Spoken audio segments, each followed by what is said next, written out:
Hi, everyone. I'm here this morning with our Empowered Musician of the Month, Mahsheed Massarat, and she is a recent graduate of the San Francisco Conservatory of Music, a singer and teacher, and is here today to share some of her experience and wisdom with us. Welcome, Mahsheed. Thank you for having me. It's great to meet you and talk with you today. Yeah, we're very glad to have you. So I just wanted to start with a question about your experience being a recent graduate coming out into this pandemic climate, graduating in 2010, right at the beginning of the pandemic, and how you've navigated that, how that's worked for you in your performing career and your correlating career, and any advice you might have for others in that similar position. Absolutely. First of all, just looking back, it is definitely a whirlwind experience from where it started to where I am now. So, for those who have been in a graduate program, most of you will know that, especially for voice or any sort of higher level degree, it gets very, very fast at the end of the degree, especially in your last term. And I was definitely in that position. I was getting ready to do a graduate recital. I was working on a principal role in one of the operas. So everything was very chaotic and fast paced. And then suddenly, I think the day before I was supposed to perform, this was the day after a dress rehearsal for an opera, we learned that the school was going to be going into a lockdown and we would be continuing with online classes for the rest of the year. So things really came to a very abrupt halt. It was a very overwhelming sense of shock, I think, to me, as well as to those around me, faculty, students alike. And one of the things that I think was really huge when we all were home and then learning how to navigate this is I feel that whatever you do as a performer or when you're really digging into the interpretation of things of your things that you're doing, you really have to dig even deeper than you normally would into the meaning of what you're conveying in what you're singing or what you're playing, as well as this deep sense of really trying to get the message across even more intensely than you would if a person was sitting or standing right in front of you. So that was a bit of the performance side of what was a big challenge that I think all of us had to step up for. And then on the personal side, of course, there was isolation. So everybody felt this sense of, I know I'm not alone, but I feel alone. And that can bring a lot of things to the surface. You wonder who you are, you wonder, where do I go from here, both personally and musically? And in terms of what that path would be, I know it's unique to everyone. I know specifically for myself, I had to really think of my why, of why do I sing? Why do I do what I do? And also remember that singing and music is one aspect of me, but there's a whole other set of facets that make up who I am. And those would need a lot of tender love and care as well. So I think those were the biggest things I felt emotionally and musically. Going on to the idea of a correlated career or something that you do alongside your primary passion that helps supplement it, teaching kind of found me.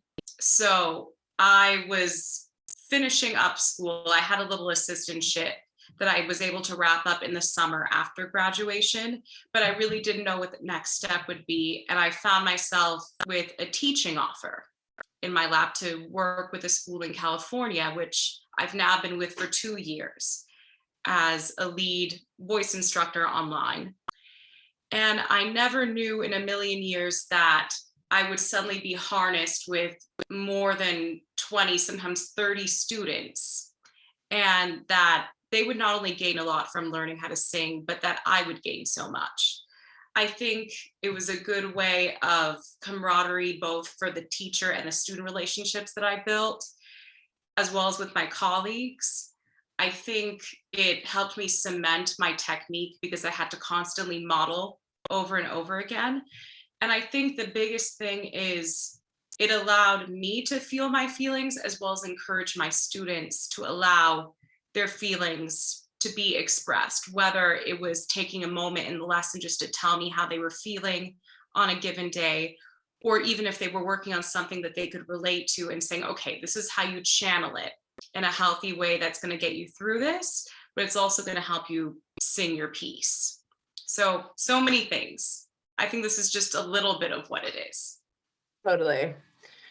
Yeah, thank you. Like, I really appreciate that perspective around like learning from your teaching. Like you mentioned, like having to practice that technique over and over again to demonstrate it. And for those of us who are listening who are either out of school or have not chosen like an academic path, and so don't have access to that like regular teacher-student relationship. What would you say, like, what are some techniques that you've learned around sort of maximizing your independent education or maximizing like the resources that you have around teachers and lessons to get the most out of your singing and your practice? That's an excellent question. I'm gonna guess go from the side of the spectrum of those that maybe haven't come up with an academic route, so to speak. I do have some friends that are in that boat that for a while they didn't have it and they're now starting to come to the surface of exploring that. And for those people in that crowd, I think the biggest thing that I would tell them is trust that no matter what stage you're in that process, you have something to give. There are things that you do know inherently that are going to help you.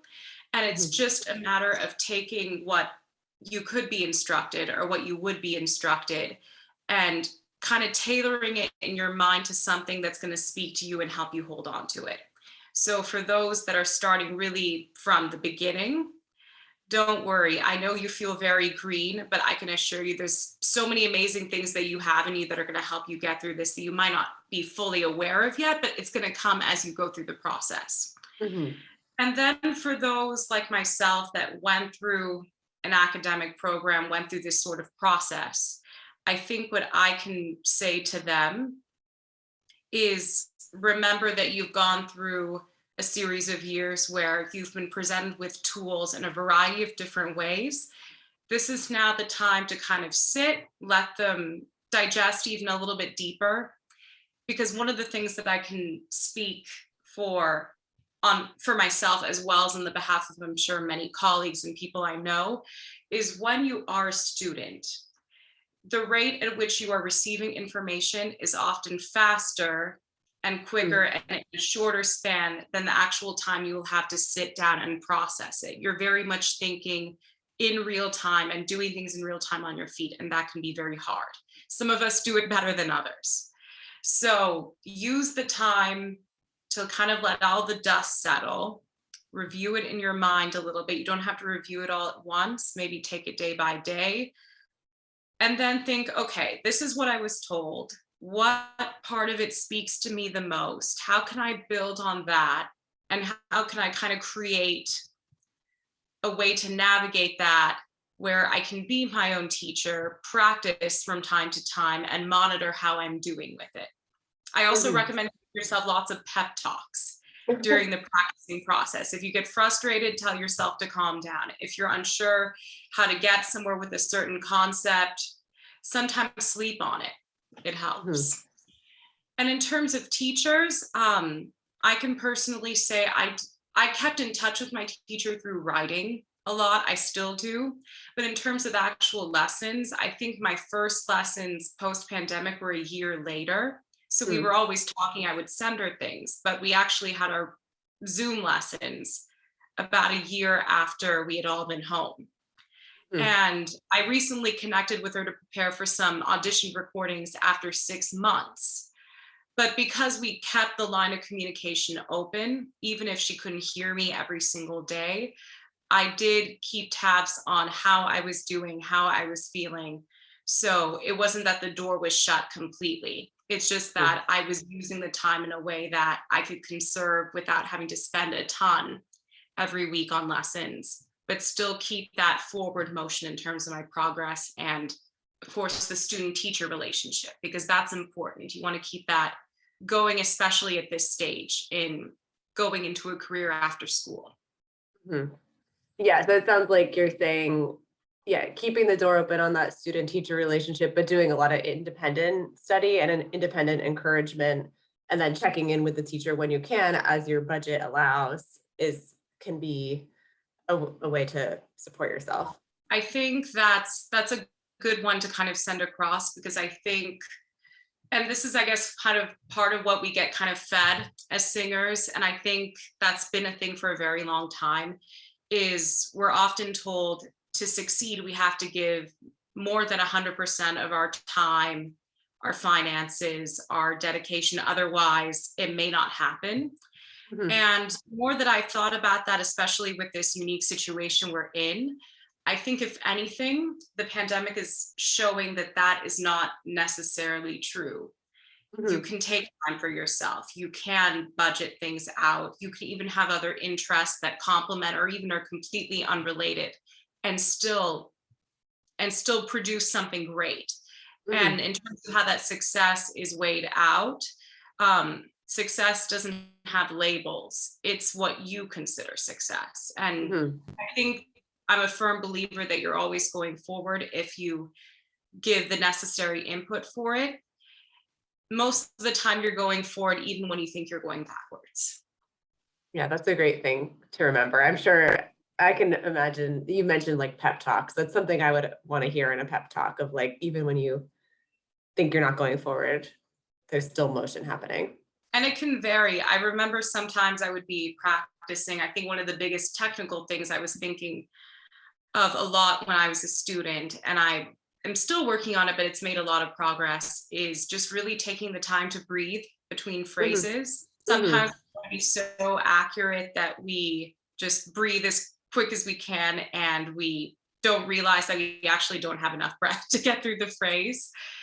And I've had times where I look at myself in the mirror and I say, okay, look, take time to breathe. You could even go off tempo in some of your practices before you get up to real tempo. Give yourself the time.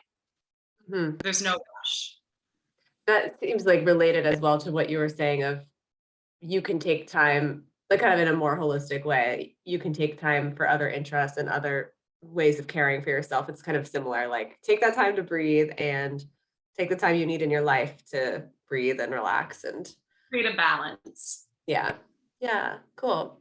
Um, I've noticed in your bio you have been in a lot of different roles, a lot of operas. Is there any one in particular that like you felt the most connected to or something you're looking forward to in an upcoming role?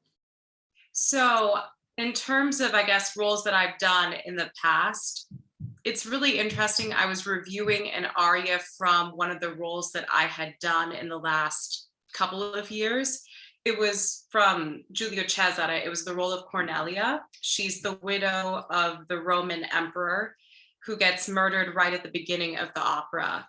And a lot of her character development, it's challenging to do as a singer. And I remember even when I was doing the role at Chicago Summer Opera, it was basically this exploration of how many shades of sad can you bring out in this role, because she's had a lot happen to her. On one hand, she's very young, she could easily remarry, and she clearly had a very close relationship with her husband, otherwise we wouldn't see the heartbreak that we would see on stage.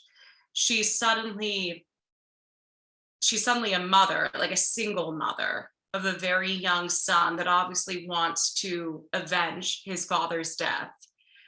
And she's grieving as well. And she has to help basically bring the whole murder to justice by taking down Ptolemy, who is the brother of Cleopatra and had killed her husband to basically attain more power and to also challenge his rival, which was Julius Caesar.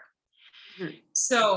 So many layers in that one. And often in Baroque operas, the arias, they have what we call a da capo, where you have basically an A section and then a B section, and then you have to come back with the A section. Of course, there's ornaments, but you have to somehow make it sound like you're saying it again for the first time. And to do that, you have to come up with many, many different ways of saying the same thing. Mhm. And definitely I was learning that then, but even in just reviewing a few arias now, after a few years, it's like, wow, there's so much that I can express now just from insight and experience that I didn't have the first time. And that was my first role. So for a past role, that's definitely one of the ones I'm thinking of a lot. Mm-hmm. And then in terms of, I guess, future roles, I've done a lot of study on various scenes from Carmen. So I'm hoping that in terms of a future role that Carmen would be on the horizon for me to try once the opportunity presents itself. And that one is also another role where you have to dig into a lot of layers. So I think knowing that I went through that with a role that I've done in the past, I look forward to seeing what I could do if I were to play that role in its entirety and also deal with the many layers of that character. So I like playing Right. with layers. Yeah, no, that sounds really awesome. And it sounds like your kind of attunement to yourself and your all the things you talked about, taking care of yourself during the pandemic, like that inner knowledge is only going to enrich the roles that you play and get into their emotions and their expressions more deeply. So it sounds very connected as well.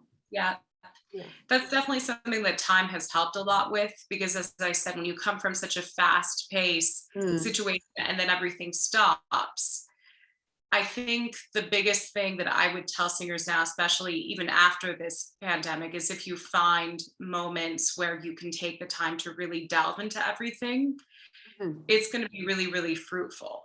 And you're going to find a lot of layers that maybe you couldn't find in that time that you were cramming a role. So always look for those pockets of time. Yeah, that's great advice to singers. Thank you. So before we wrap up, is if you had to just share one snippet of wisdom for the empowered musicians who are watching this, who are in various points on their path, is there one kind of nugget that you would want to leave them with? I would say don't give up, be flexible, not only in your artistic and musical pursuits, but also in your personal pursuits. Try to aim for a balanced life rather than a life where you are putting everything into one facet. It's kind of like the saying, don't put your eggs in one basket. Try to distribute it evenly, both for yourself, the ones that you care about, the things that you value, as well as your musical interests. Because I think if you marry these two together, you're going to be much more fulfilled as a person as well as a musician. So that's my nugget of wisdom right there. Great. Well, thank you so much for being with us, Mahsheed. We're so happy to get to know you, and we will share out your links, and so anybody who's watching this can find out more there. And thank you so much. All right, wonderful meeting you and great to talk about all these very important things. Thank you. All right, take care. Good job.